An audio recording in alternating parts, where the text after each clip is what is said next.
Hello, everyone. I hope you can hear me out there. My name is Angie Reek Hintz. I'm the Extension Field Agronomist in North Central Iowa.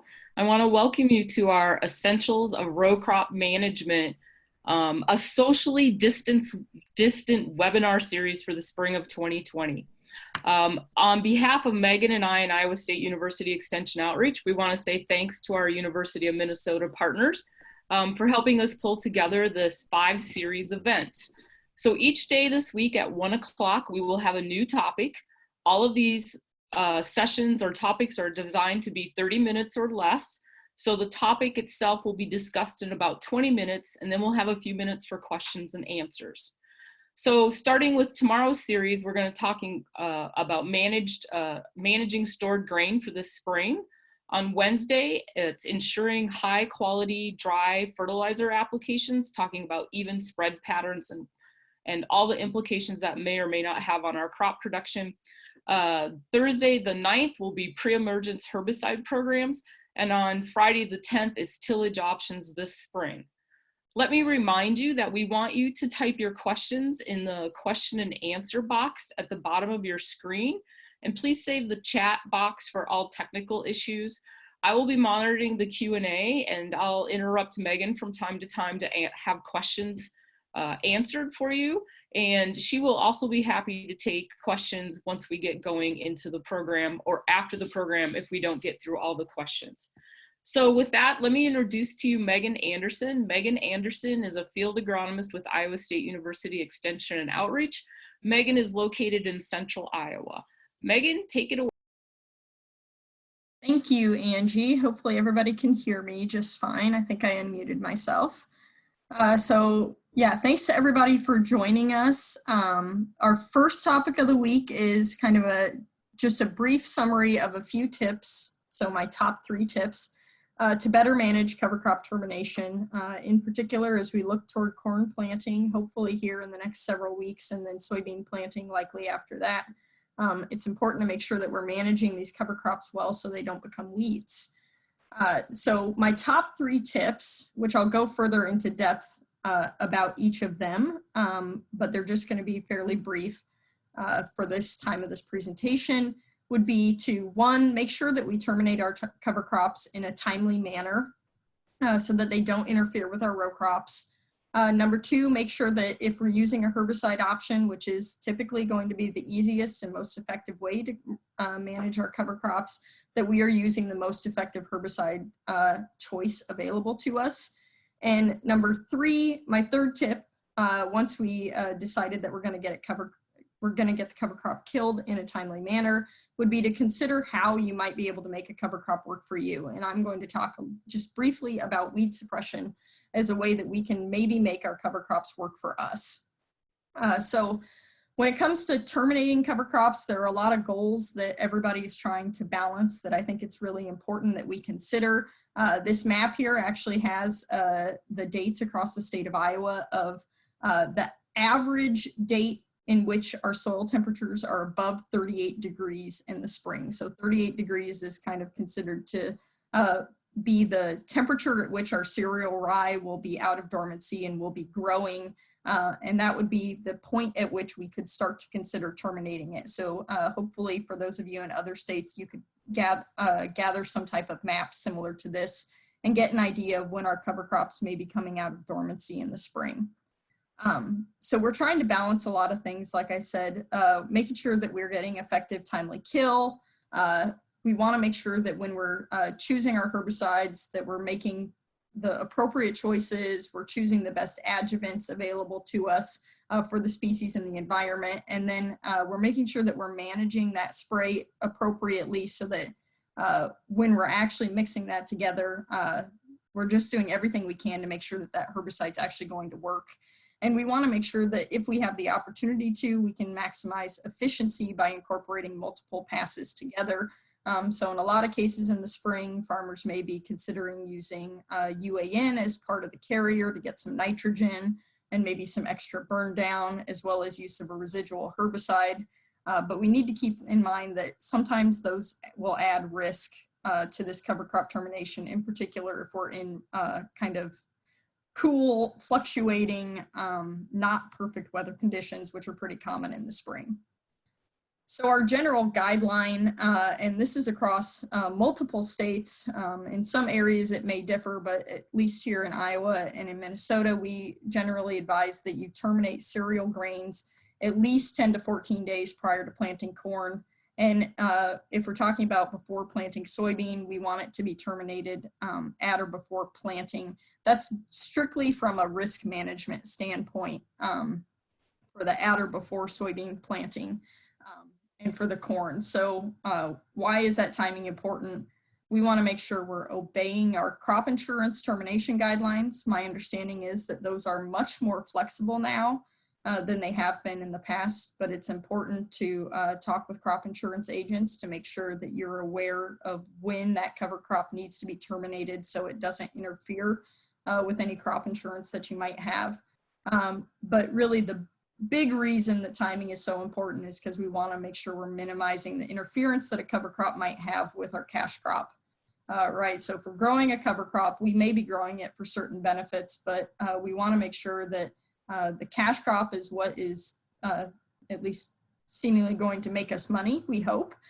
So we want to make sure that we're managing that cover crop so that we're minimizing or eliminating yield loss, maybe even getting yield gain in some cases we've seen.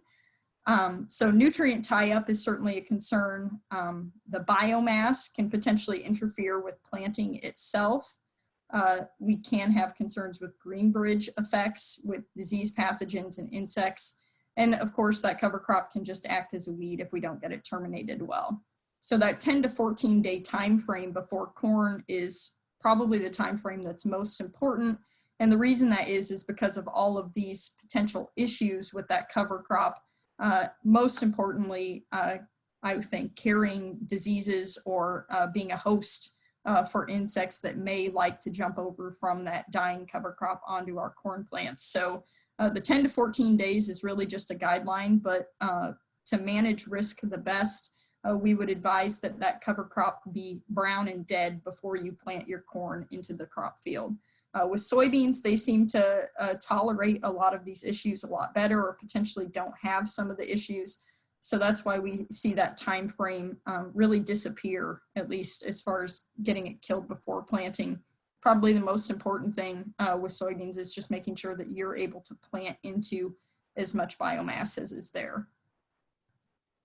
When it comes to actually terminating it successfully, I think some of the most comprehensive research that's been done has actually come out of the University of Missouri. So this Whalen et al. Study was published, I believe, just in January of this year, where they and several other researchers across different states looked at cereal rye and as well as a number of other cover crops and their control with using different herbicide mixtures.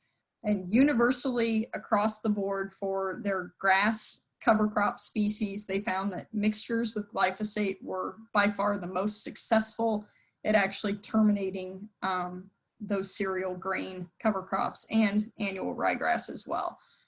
So we see that some farmers are interested in using products like paraquat or gramoxone or glufosinate, which is also known as Liberty, as alternative options to using glyphosate in the spring. Perhaps they're concerned with how long it takes glyphosate to actually kill the cover crop and for it to end up as that brown, crispy, dead cover. But it seems that time and time again, across the research, nothing seems to perform as well and as consistently across different environments as glyphosate does. And so in particular, mixtures with the saflufenicil and products like 2,4-D or dicamba, as well as glyphosate alone, they were all very successful at terminating cereal rye as well as several other cereal grains. If we mix in another cover crop, like perhaps a legume that may be overwintering, then we're going to definitely want to look at including a product like 2,4-D or dicamba to make sure that we can get the legume portion of that completely terminated. But as far as grasses go, glyphosate and glyphosate mixtures seem to be the way to go for sure.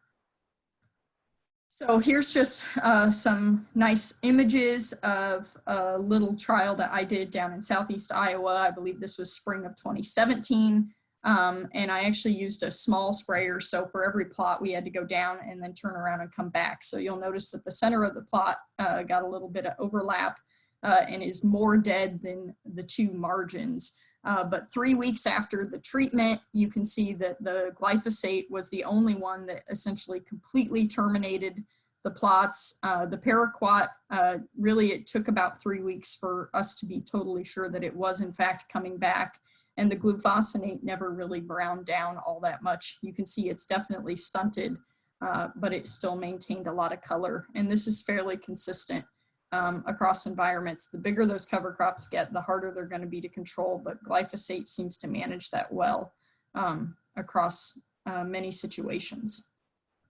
So this is a fairly small cover crop, but like we would see before corn, but when we are going into soybeans and we can let that cover crop grow a lot bigger, I think we have both an opportunity and a challenge that might present. The challenge is that residual herbicides that we may want to include in that herbicide application may not be reaching the soil surface when we apply those residual herbicides to large cover crops. So in this study, this was another study out of the University of Missouri, where you can see they terminated a cover crop either 21 days before planting their crop, soybeans, or 7 days prior to planting the soybeans. So you can presume that the cover crop that was killed 7 days prior to planting the soybeans would be much larger than the one killed 3 weeks ahead of time. And what you can see is that they measured the sulfentrazone, or Spartan, that's also an authority first, and Sonic. You could see that they measured that in the soil, and actually that late termination timing, even a month out, it never had similar soil concentrations of sulfentrazone compared with that cover crop that was terminated much earlier. So what they saw was that the amount of herbicide that reached the soil surface was inversely related to the amount of biomass accumulation. So that's a definite challenge that we can see. But one opportunity that we can have with those large cover crops is that we may actually be able to grow a cover crop well enough if we focus on heavy seeding. We want to make sure we have even biomass cover in the fall. And then when we turn around in the spring, we may have enough of that cover crop present that we can actually get some cover crop suppression or weed suppression with the cover crop, in particular of small seeded weeds like Palmer amaranth or water hemp. That is hugely important for us because those are two target weeds in many of our crop production systems across the United States. And you can see this is a study, I believe this one was out of Georgia, where they looked at increasing cover crop biomass and the suppression that it provided for Palmer amaranth. In Iowa State research that I did several years ago, we had very low biomass accumulation, but we were terminating the first week in May. So I could let that cover crop go a bit longer and accumulate quite a bit more biomass by doing that. And certainly by managing the planting date, I could manage that as well. Other researchers have found that we maybe need somewhere in the realm of 7,500 pounds per acre of cover crop dry biomass in order to provide consistent weed suppression. But I do think we can get at least partial weed suppression with lower biomass accumulation.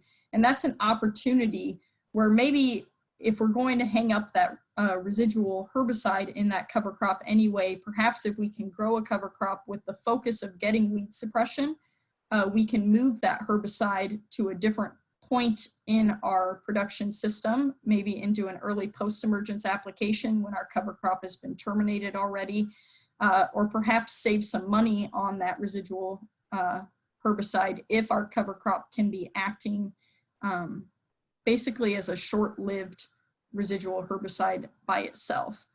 So I think that's a really neat opportunity, and it's one way to try and make that cover crop actually work for us when we're looking at terminating it in the spring. Can we alter that termination timing, in particular before soybeans, or another crop that might be less sensitive to that biomass than corn would be, and actually be able to make that cover crop pay us back a little bit.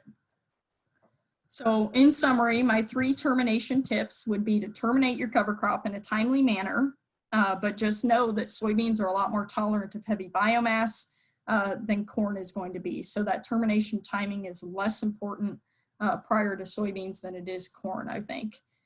Herbicides containing glyphosate are by far the most effective option to terminate grasses, while mixtures with 2,4-D or dicamba improve control of broadleaves, including broadleaf weeds that might come up in that cover crop. And then delaying termination in some crops has the opportunity to suppress some small seeded weeds that we might see in our growing system, like water hemp and Palmer amaranth. So I totally breezed through that, but I think I made the time. I just want to put this slide up as a reminder of these sessions that are coming up later in the week. And feel free to stick around. If we have any questions here, I'm happy to answer them. So you can use your Q&A box to ask some questions, and I think Angie should be able to read them, and we can get some questions answered if you have any. Yeah, well, we're waiting for some questions, Megan. I forgot to tell everybody before we started that there will be additional resources in the SciBox link you can find in the chat box today. So there's a link there to an Iowa State SciBox account or folder, which is simply just cloud storage that's open to anybody who accesses it. So you can go in there and you'll find each topic divided into a folder. And for example, today, Megan has put some additional resources in that SciBox folder.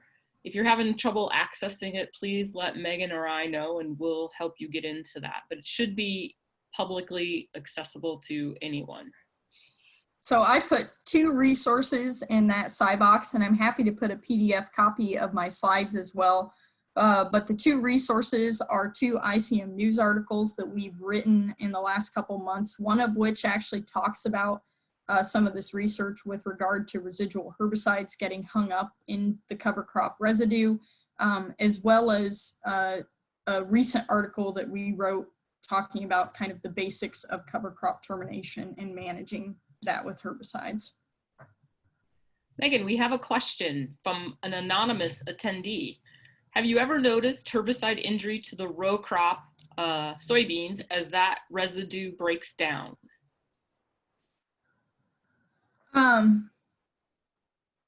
No, I have not, but I'm assuming that the question might have to do with the use of like 2,4-D in a burn down type application, and then perhaps that residue releasing the 2,4-D afterward.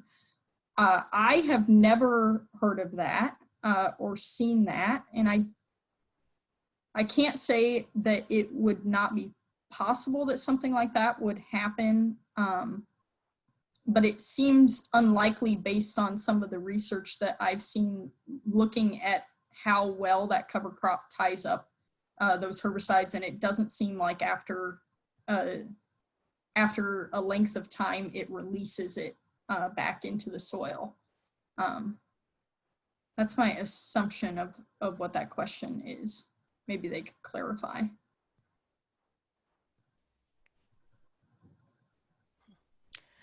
While we're waiting for some clarification on that question, there's another question that not everyone can see, but are there any concerns about a green bridge for insects and diseases with soybeans and cover crops?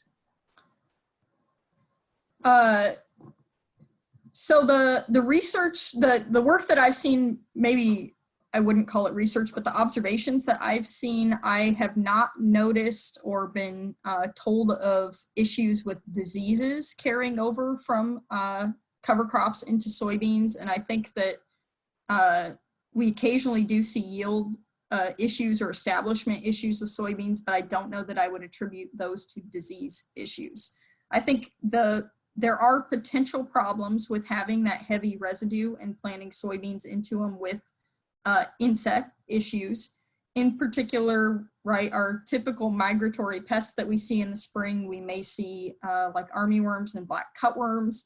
They will occasionally feed on soybeans. It doesn't seem like, given the seeding, the planting populations that we use, that they typically cause enough damage to really result in any kind of yield loss. But I can't say that it would be impossible that that would happen. It seems like it would just be a very, very rare occurrence, and those insect pests are very treatable. So we just need to make sure that we're scouting our fields well in the spring. I would say the one issue that I have seen run into in kind of no-till heavy cover crop residue fields is that we occasionally see issues with slugs when we have a lot of moisture in the spring, and there's that residue kind of sitting over the row, and perhaps if the row where the soybean was planted, it did not get sealed completely. And those are tougher to manage, right? Those kind of below ground pests are harder to manage. But again, I think it's quite rare that we run into issues with that. But yes, there is potential for concern. Certainly not as much so as there is with corn. Great. There was a follow-up, and I'm sorry, anonymous attendee number 2 might be someone different, but some farmers that are beginning to experiment with cover crops, especially cereal rye, are anxious to terminate the spring growth as early as possible. Will early spring termination lead to wetter, colder soil conditions and possibly delay planting? Oh, that's a very good question. Right, so presence of residue on the soil surface is certainly going to result in cooler soil temperatures, and the field is going to hold moisture at that soil surface. But I think the observations across the board have been that farmers who have used cover crops feel like they get into their fields just as early as their neighbors who use tillage. Now, there may be a little bit of a couple years of some learning that goes along with that. But I think when we're looking long-term, I don't know that they would hold that much more moisture at the soil surface compared with maybe a no-till field that has residue on it anyway. I don't know that I would mark that as a significant barrier. I think it's probably more of a kind of a learning curve to get used to. So someone commented they could not see the link to the SciBox folder in the chat/questions. So Phyllis has posted that again, so I'm hoping you can all see it now. If not, it will also be available via that Minnesota webpage, University of Minnesota webpage, where you registered for this series of webinars. So it'll be posted there. If it's not right this moment, it will be posted there later today. So hopefully you can find that. It looks like people have found it. I'm getting some positive feedback on that. So thank you very much. Meaghan, our next question is, do you see many farmers using legume-only cover crops in an attempt to not have negative effects on grass-based cover crops on the corn crop? I don't see very many many farmers grow legume-only cover crops. In fact, I would say that there's probably not a lot of farmers in my area of Iowa, or even maybe in the eastern part of the state where there's more cover crop usage, who are adopting a lot of legumes, especially maybe some brassicas like a radish or rapeseed, perhaps a little bit of Austrian winter pea, but they are always with a companion of a cereal rye, in most cases, sometimes oats. We can't get them to overwinter very well here in Iowa. They have to establish so early. So probably last year was about the best year of any to try to get that established if people had prevented plant fields where they could really have an opportunity to grow like a legume cover crop and actually get some nitrogen benefit from it for this 2020 growing season. But we primarily see grass-based cover crops, maybe with just a little bit of some brassicas and perhaps a couple other species here or there. Folks, we're at about 1:24 p.m. and we want to be conscious of everyone's time. So we'll see if there are a couple of more questions. Otherwise, we'll sign out a little bit early, but a couple of reminders for you all. You can still see Meaghan's screen. She has the remaining webinars posted for this week. Each one of them starts at 1 o'clock. Tomorrow is Managing Stored Grain this spring with Sean Schaus, an Extension Ag Engineer out of Southwest Iowa. And then you can see the rest of the topics. As a reminder, if you have friends or family that could not participate live today, these are being recorded and will also be posted on that Minnesota webpage. So just FYI on that. And then finally, the resources, and Meaghan is going to put a copy of her slides in PDF format into that SciBox account for your own use, I guess. That's a great way to look at that. I have not seen any more questions or comments in the chat. It looks like people are slowly leaving, and that's a great thing because we promised these would be short. I don't have much more to say other than I want to thank Meaghan for her time today and a great summary in actually 15 minutes or less. That was fantastic. Who knew extension people could do that, right?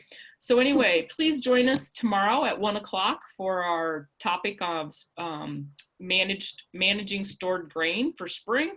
And if you have any questions, please feel free to get a hold of Meaghan or I, or Liz Bankin or Liz Stahl, I'm sorry, Lisa Bankin or Liz Stahl at the University of Minnesota, and we'll do our best to make sure that we can get your questions answered. Thank you for joining us today. Additionally, just before we sign off, there is a document in that SciBox folder that talks about CCA credits and how to self-report, so that you can self-report for today's CCA credits as well as the credits for the rest of the week.